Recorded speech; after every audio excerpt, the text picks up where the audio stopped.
Hello అండి. మనలో చాలామందికి టీ లేనిదే రోజే గడవదు. అసలు పొద్దే పోనట్టుంటుంది. ఇలాంటి టీ లవర్స్ కోసం నేను స్పెషల్‌గా టీ ఎలా పెట్టుకోవాలో చెప్తున్నానండి. నేను కూడా టీ చాలా ఇష్టపడతాను. అయితే ఫస్ట్ మనం ఒక గ్లాస్ పాలు, ఒక గ్లాస్ వాటర్ తీసుకోవాలి. దాంట్లో 2 స్పూన్స్ చక్కెర, 1 స్పూన్ టీ పౌడర్ వేసుకోవాలండి. అలాగే చిన్న అల్లం ముక్కని దంచినది వేసుకోవాలి. 2 యాలకులు వేసుకోవాలి. ఇలా అల్లం ముక్క దంచి వేయడం వల్ల దానిలో ఉండే రసం బాగా టీలోకి దిగుతుందండి. చూసారా?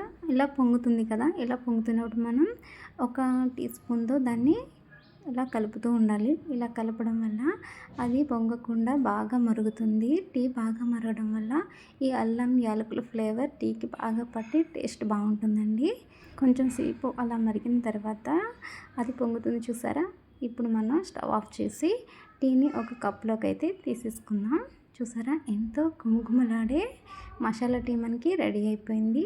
మీరు కూడా ఎప్పుడు రొటీన్‌గా కాకుండా ఇలా స్పెషల్‌గా మసాలా టీ చేసుకొని తాగండి. చాలా బాగా ఎంజాయ్ చేస్తారు. బావుంటుంది. ఎస్పెషల్లీ ఈ వర్షాకాలంలో ఈ టీ తాగితే చాలా టేస్ట్‌గా ఉంటుందండి. మరి మీరు కూడా